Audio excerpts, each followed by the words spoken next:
Well, good afternoon and welcome back to the shop. Houston, we have a problem. So before I get into our problem, let's just recap what we did the last video. We took the whole rear brake assemblies apart because the rear rotors were sticking. And that was a complaint by the owner in that what was happening, the car was actually sluggish. You'd come to a stop sign and the car would stop on its own. You wouldn't even have to put your foot on the brake. We discovered that over time, by using the park brake, the pistons had twisted themselves out and actually engaged the rear rotors, and therefore were applying the brakes all of the time. And as they got warm, it just made it worse.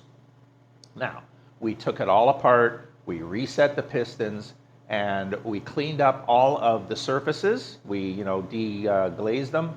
And what we ended up with now is a rear brake, or rear rotors, that move wonderfully easy. So that problem is solved. Now, the second problem was that the emergency brake didn't hold the car very well. It's counterintuitive. You think to yourself, well, if the rear brakes are sticking and then you pull the park brake on, it really should lock it down. It didn't. You weren't getting enough leverage on the handle. The handle barely moved 1 or 2 clicks because basically the entire thing was bound up. By cleaning it all up and resetting everything, now this emergency brake handle actually moves about 4 or 5 clicks. And Cobra owners will understand that. It's a ratchet on the emergency brake. So as you pull it, it clicks. But now that I have that much travel, I can really pull on that emergency brake cable. It really engages the rear parking brake and it holds these rotors firm. So hopefully that's problem number 2 solved. Now, the other problem I was going to get into was that when we first started looking at the car, we found that this was in the master cylinder, really dark, ugly fluid. So we figured 20 years old, no big deal, let's flush the system. Now, I've flushed a number of cars. In fact, if you look at my video archive, I just did my wife's 2013 Mustang and I just did a full brake fluid flush. Very easy to do. In my case, I simply put a hose over the bleeder valve right into a bottle or a reservoir of brake fluid, and that way there I could pump the pedal myself and it would get all of the air out and replace all the old fluid. I couldn't do it. This car, I could not bleed the rear brakes. In fact, last night's episode of Joe Daddy's Garage, and if you're watching me but you don't belong to the channel Joe Daddy's Garage, I highly suggest you go and join his channel. He's got a lot more experience than I do. But we had a conversation last night about proportioning valves. Now, this car has a proportioning valve. It's 4-wheel disc brakes. Now, usually when you have 4-wheel disc brakes, a proportioning valve is not as important. A proportioning valve was designed originally for cars that had drums in the back and rotors in the front, and the rotors would, they come on a little slower than drums, and you needed some way to proportion the amount of braking your rears got. With 4-wheel discs, it's not as important, but it's still a useful tool for dialing in the car's braking. But I thought maybe the proportioning valve had gone bad because that stands between me and the master cylinder. I would pump the brake pedal, nothing would come out of the back end, and it was like, okay, so what's going on? Why am I not getting any brake pressure? So I start releasing all of the fittings on the way back from the rear brakes towards the front. So I release the distribution block on the rear end, no fluid there. I release the line on the other side of the proportioning valve. I step on the brake and it literally just piddles out brake fluid. And I'm thinking, okay, we've got it. The proportioning valve is shot.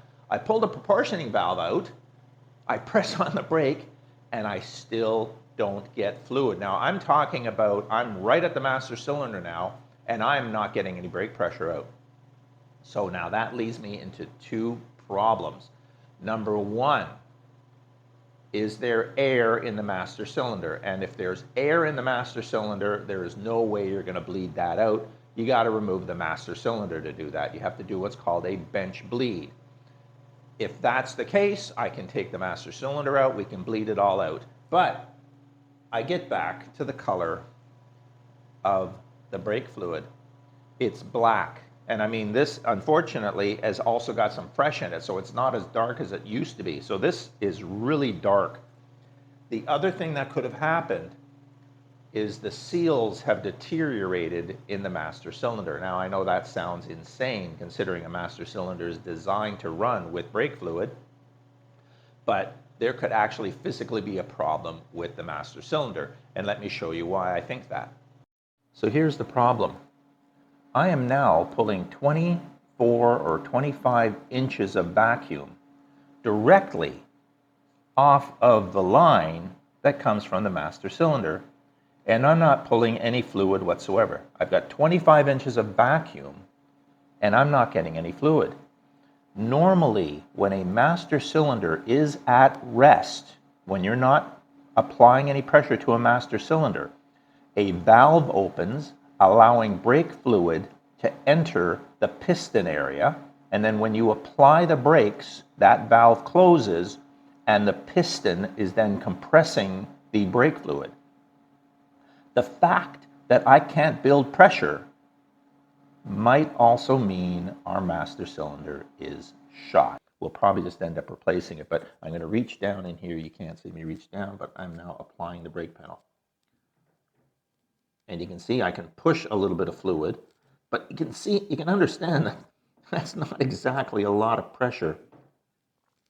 And also, the fluid is now being sucked back into the master cylinder, which leads me to believe that that valve is not opening. The valve is supposed to open when you remove pressure to allow fluid back in to replace the fluid that was pumped out. In this case, it's not happening. So the good news is we created this patch panel that comes out for access for just such an emergency, I guess. So here's the master cylinder. We've got the two bolts that hold it on either side. We've already removed the one line at the top, but now that I'm here, look at that. There's been some torsion on this steel cable. You can see that twist right there. So we have the front brakes.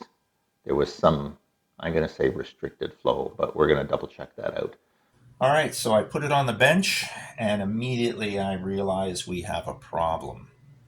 Now, those of you at home who know master cylinders as well, normally, and I know there's always exceptions to the rule, but normally the port which is closest to the firewall is for the front brakes, right?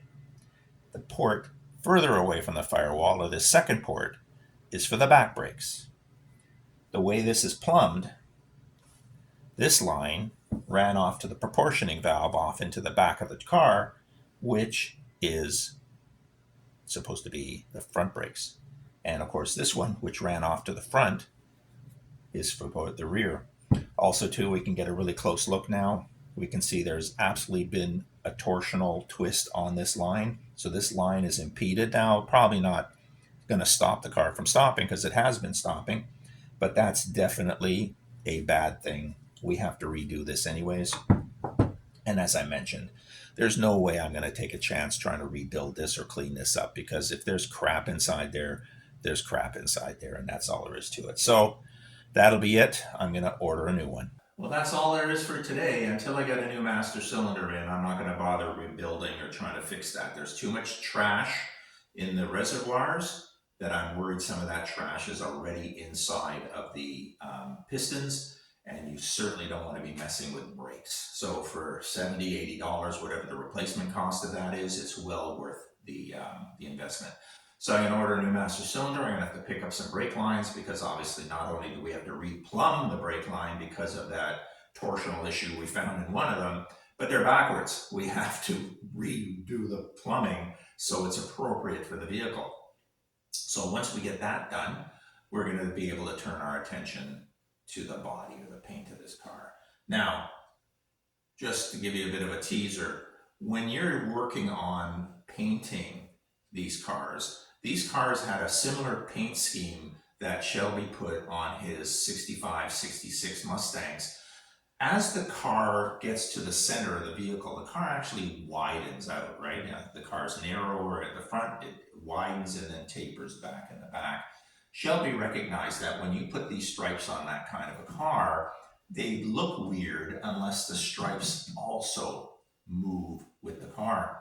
So basically, if you take a Shelby and you take, like I said, a 65, 66 Shelby, or in this case here, a Cobra, and you measure the stripe width at the front of the vehicle, at the middle of the vehicle, and at the end of the vehicle, they are different widths. Now, I don't know the numbers off the top of my head, but basically the stripe is, let's say, about 7 inches wide at the front, just to give you a point of reference. By the time you get to the middle of the car here, that should already be about 7 1/4, a little bit more. And by the time you get to the back of the vehicle here, this is almost 7 3/4 of an inch. So basically, the car stripes are wider at the middle as they are at the front and the back.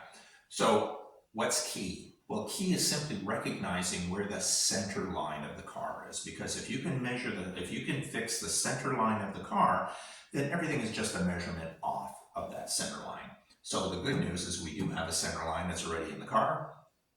So we're going to make sure we mark that center line. We're going to be able to do that in places you cannot see. I can mark it up under here. I can mark it up under the front. So when we draw a string across this car after we're ready for painting, I'll have a center line. And then from that center line, we just measure off to get to the start of each side of the stripe, and then we measure off to get the width of the stripe. And again, that will change as it comes up the hood, as it comes across the top of the car, and as it comes across the hips and off the back. That stripe is going to widen and narrow. And again, it's just for aesthetics when you look at the stripe. But that's it. I'm getting ahead of myself. We're talking about putting stripes on the car, and I haven't even started the body work on this. But basically, I can't do much until I get the new master cylinder back in. So until then, hope you enjoyed the video. If you did, hit that like button, and I'll see you next time.